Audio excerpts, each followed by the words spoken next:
Good morning mga kalapatids, welcome back sa channel natin. So for today's video, mag-aabang na ulit tayo ng mga kalapati natin, no? Ano lang, training lang, no, ng TGRC. Yon. Na-release yung ibon natin kaninang umaga sa Herona Tarlac. So yan, mag-alas 7 na. Maga sila nag-release mga 6:30 yata. Paparating na yung mga kalapati natin yan na 7:02, nasa 1.4 speed, 7:09, 1.3. So yun, kailangan maaga tayong magabang para yun, mag-alas 7 na para sa hali. Kasi sumali tayo ng cluster pooling Kapag pumasok yung kalapati natin sa cluster pooling, yun,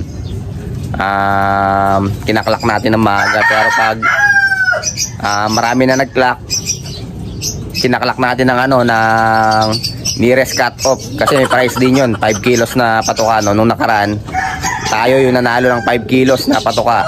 So kagabi nakuha natin yung patuka sa doon sa loading station. Papakita ko sa inyo ito.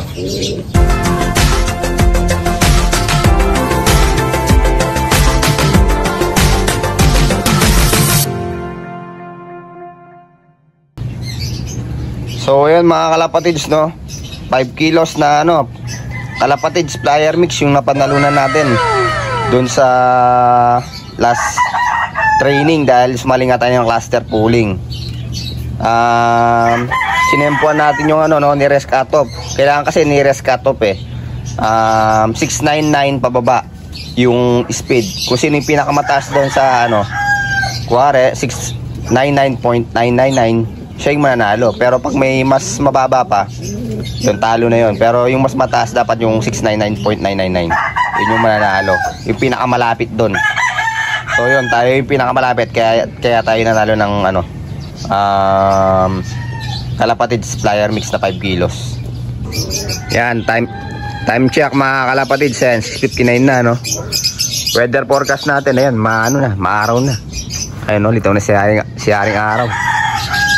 Nag-umpisa na kasing March, kaya biglang init na yung panahon, kaya maaga na rin nare-release yung mga kalapati natin. So sana yun, maagang makauwi yung mga kalapati natin. Bali tatlo yung aabangan natin, yung magkapatid natin na na checkered, tsaka yung isa rin natin puro checkered, yung natin, sinali natin. Wala pa naman tayo nakikita mga dumadaan na kalapati, tas mag-check din tayo sa sa Yona kung may nag-clock na ba. Pero sa tingin ko wala pa, tingin ko wala pa. May nagbabalik tayong kalapati mga kalapatids, eto. Kung makikita nyo yung logo natin, eto yung kalapati na yon mga kalapatids. Hiniram ng tropa, tinry na paitlogin kasi matanda na to. Nasa 10 years old na yata yung kalapati na to, kaya hindi na siya talaga nangingitlog. Yun, tinry niyang paitlogin pero wala talaga. Hindi niya na paitlog, hindi niya rin na syempre hindi niya rin napalahi. Kaya yun, dito na lang talaga siya. Na lang, pang na lang natin, pang display na lang natin. So ang lahi ng ibon pala na to, Louis Chu, Louis Chu hen to yun talaga, wala nang talaga, ayaw na talaga mangitlog ng ibon. Ano kaya magandang gawin dito mga kalapatids, para mangitlog ulit siya? Suggest kayo ng mga ng mga pwedeng gawin, yung magandang ipakain, vitamins para mangitlog ulit kung kalapati natin, kasi sayang naman kung hindi natin mapapalayo ulit kung kalapati natin. A few moments later. Ito na yata yung isang ibon natin mga kalapatids.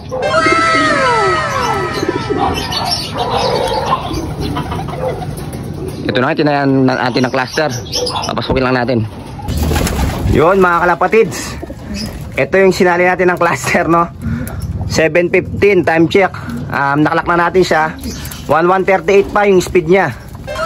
So yun, di natin alam kung kung papasok to dahil konti pa lang yung nag-clock sa sa Yona nag-check tayo.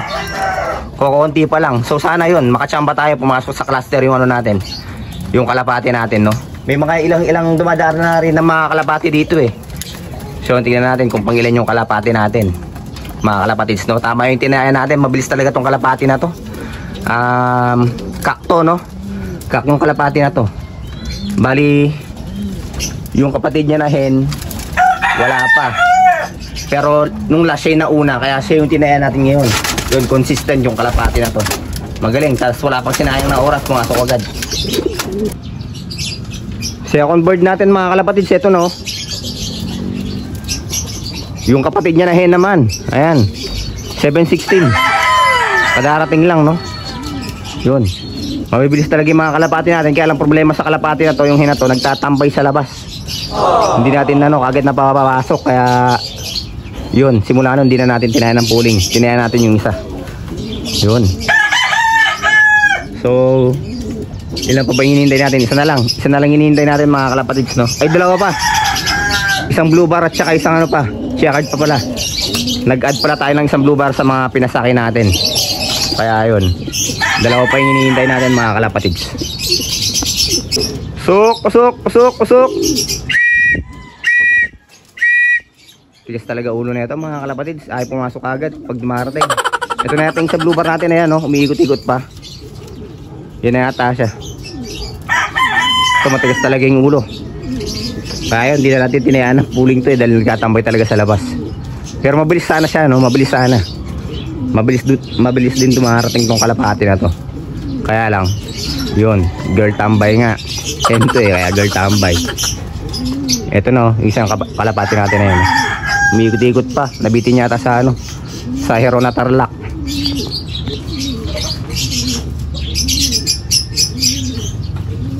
Asan na?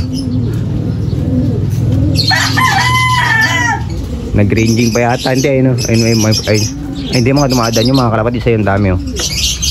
Dumadaan. Ito siya, oh. Ito yung kalapati natin, ayan, oh. Nag-ranging pa. Tambay talaga tong isang kalapati natin, oh. Hanggang ngayon hindi pa rin pumapasok. 7:22 na. Talagang pag tinayan mo ng pooling, talong-talo ka na. Yun. Si girl tambay, talagang ayaw pumasok. Wala pa kasing kapares to, tsaka young bird pa siya. Saktong namamaris na siya. Kaya lang umulan, diyan pa iinom mo. Pwede minom.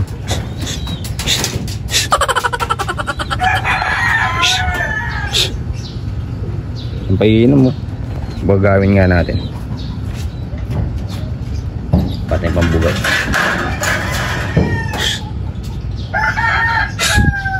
Tigas talaga yung ulo. Wait lang mga kalapatids, ha.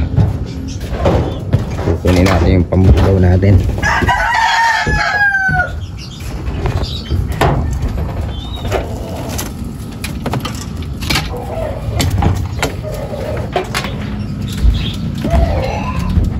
Bulang kasi kagabi kaya may tubig-tubig dito, eh. Panginom dyan.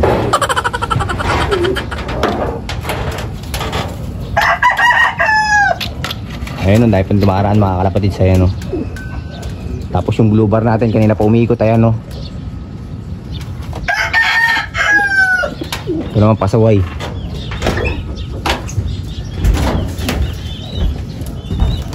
Ayun, no, nagronda pa siya, oh. Rumonda pa nga yung siyahid natin, ayun, no? Pasaway talaga yan, eh. Kaya yun, di ka naman natin yan ng pooling. Mabilis sana ako, mabilis. Kaya lang, wala. Ayan, no? Hindi kagad pumapasok. Mabilis sana siya kung mabilis, no? Kaya hindi kagad pumapasok talaga. Nagtatambay talaga yung kalapate. Kaya yun, hindi na natin tinayaan ng pooling. So ang gagawin natin yan, gugutumin natin to. Gugutumin natin tong kalapate na to. Para isang tawag lang, pag kinasugan natin ng pagkain, papasok agad. Ganyan yung technique na gagawin natin. Yun, may mga nagpapaluplay na dun, no? Sumabay pa yata siya din. Yan, daming ibon, daming kalapate.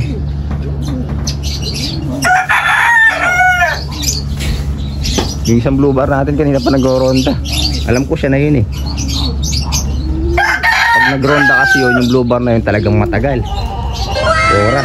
Oras yung inaabot nung pag-ronda nun. Kahit siya lang mag-isa.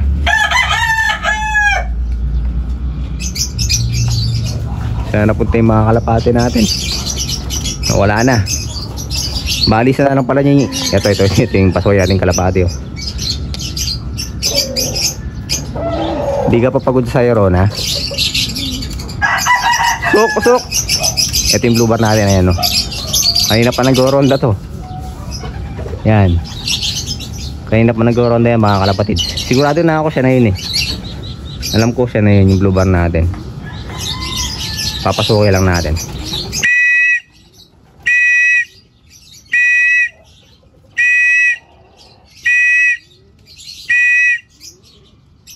Wait lang, mga kalapatid, sa papasukin lang natin yung mga kalapati natin. So yun, mga kalapatid, sa talagang pumasok na itong kalapati natin. Gagawin natin, magpapalow-play na tayo habang maaga pa. Kasi hinihintay natin isa. Wala naman, di naman nakanin, eh. Pasakay lang yun, eh. Training lang, kumbaga. Training lang, no.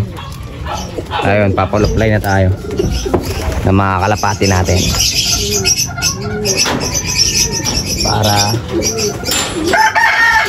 tumaas ang resistensya.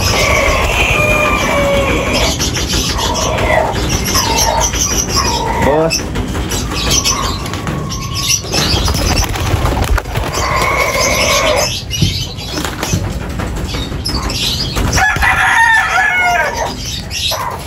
iniiwan pa ba? Yun, yung mga young bird na lang natin naiwan. Ito, may bagong akit tayo. Mga naka SDR natin, no? Dalawa lang. Tapos itong mga ibang young bird naman natin dito nakapwesto. Kasi puno na yung ano natin dun, eh. Puno na yung pulungan natin dun. Yung minsan nagkapunuan na, kaya yun yung malit nating kulungan, ginawa natin ulit lop. Pero yun, dyan sila pumapasok, marunong na. Mga young bird pa itong mga to. Yung iba lipas, yung iba young bird pa. Ano pa lang, sumusyok pa, no? Umiiyak pa.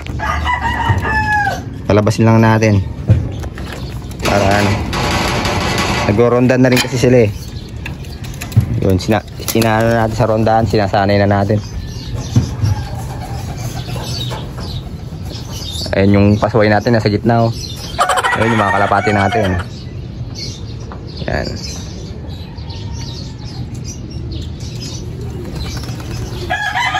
Ipitik na itong mga to sigurado.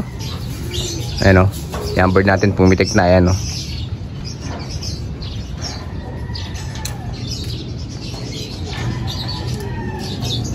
Ito yung ano natin, pasaway natin. Ito nasa gitna na to, yung checkered na to. Ayan, yung mga kalapati natin.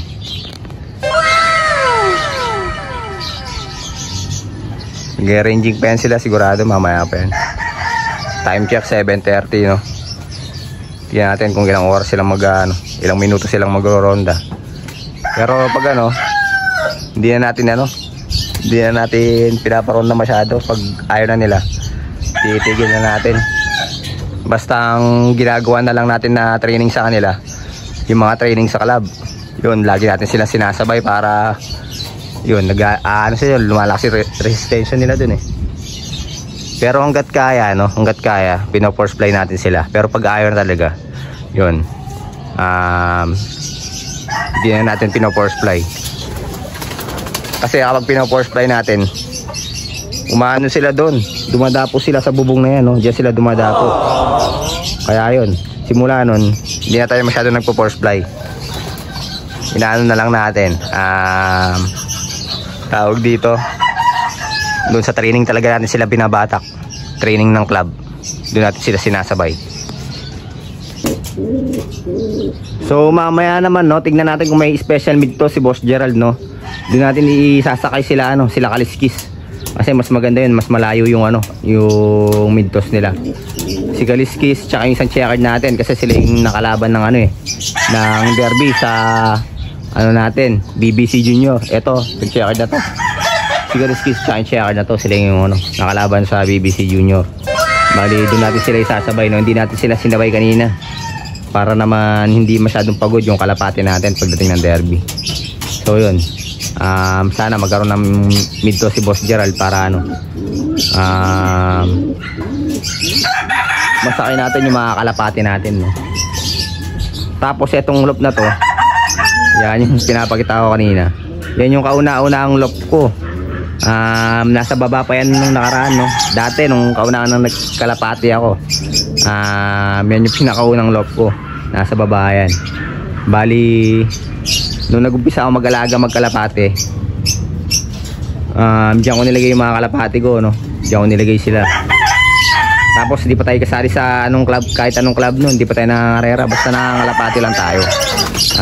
Nag-aalaga lang tayo, nagpaparonda lang tayo. Yan yung kauna-unahang loop na ginamit ko. Maliit lang yan, siguro mga 6 hanggang 8 kalapati lang yung kaso dyan. Masikip na sila nun. Yun yung perch na nakalagay dyan, 6 lang, oh. 6 lang yung nilagay kong perch. Pero kaya pa yan hanggang hanggang 8. Lalagyan pa natin dito sa kabilang gilid. Dapat 2 dito sa magkabilang gilid, 2. Tapos doon 4. Kaya hanggang 8. Kaya lang 6 lang nilagay natin. Sumubra na kasing dami ng kalapati natin dito kaya yung mga young bird na tinataas natin, yung iba dito natin nilagay, pero yung mga panlaban talaga natin dito natin talaga nilalagay talaga. Yung mga panlaban natin na kalapati dito natin nilalagay. Pero eto yung mga kalapati natin dito, tignan natin kung may lalaban natin sa derby, no? Yung mga young bird natin dito. Time check mga kalapatids, 7:41. Ito kadarating lang yung hinihintay natin isang checkered, no? Ito yung nakapare club natin na checkered. Bali anak to ng anak to ng Santa Ana Cagayan finisher natin Hindi, apo na pala. Apo nung Santa Ana Cagayan finisher natin, yung si Mr. Brown, no? Yung red check natin na kalapate. Tapos tatay nila yung binigay sa atin ng tropa. Shoutout kay Sir Don Orayas, no? Yun, galing sa kanya yung Japan na lasing-sing na tatay nila.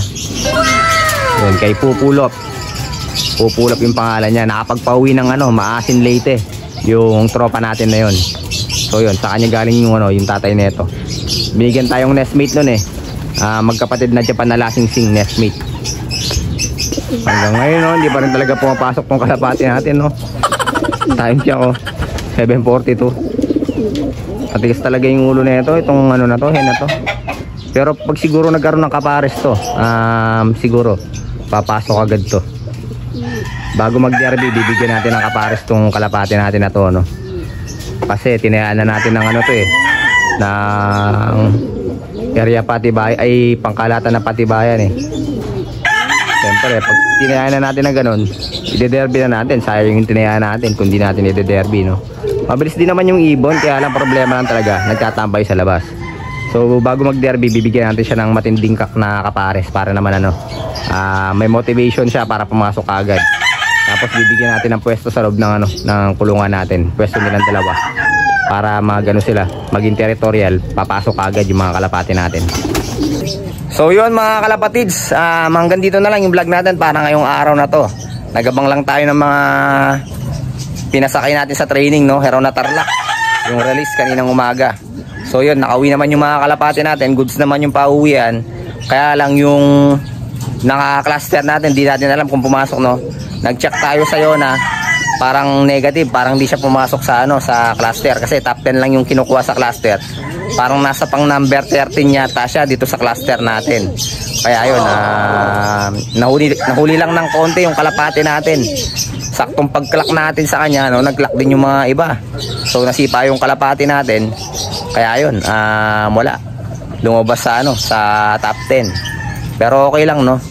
At least nakita natin yung speed ng kalapati natin, talagang pumapalag naman sa mga veteranong nag-iibon. Halos veteranong nag-iibon yung mga pumasok sa top 10 ng cluster na pooling, yung mga talaga nagkikipag-pooling talaga yon. May nakakwentuhan ako nung minsan doon, no, yung nakalaban natin sa tag team. Talagang pang-pooling lang talaga yung mga kalapati niya, hindi siya nagde-derby, no. Yun. May mga ganun talaga palang mga pansier, yung may mga talagang pampuling lang ng kalapate. Tapos may iba pa yung nila. Iba pa yung pang derby nila, iba yung pampuling nila. So yun, tatry natin gayahin yun. Dapat mayroon din tayong pampuling ng kalapate sa yung mga pang derby lang ng kalapate. tignan natin tong kalapati na to kung ano, kung papalag sa pangpuling, no. Hindi natin siya i-derby, ipupuling lang natin siya kasi mabilis talaga siyang umuwi. Mga kalapatids, talagang sumasabay sa mga ano, sa mga first batch ng kalapati na parating. Talagang sumasabay siya. Kaya yun, tignan natin kung gagawin natin pangpuling na kalapati. Sakto, kaksya, no. Kapag naghahabol to, sigurado mas bibilis pa yung kalapati natin. Eh ngayon, wala pa siyang kapares niya na, young bird pa. Hindi pa namamares, pero pag nagkapares yan at nag-aabol na sa kapares, sigurado mas bibilis pa yung speed ng kalapati natin. So yun mga kalapatid, hanggang dito na lang yung vlog natin parang ngayong araw na to. Maraming salamat sa kasamang nagabang, no, ng mga kalapati natin. Yun, maraming salamat sa mga sumusuporta. Yun, maraming salamat mga kaibon, mga kalapatids. Ingat and God bless po sa inyong lahat.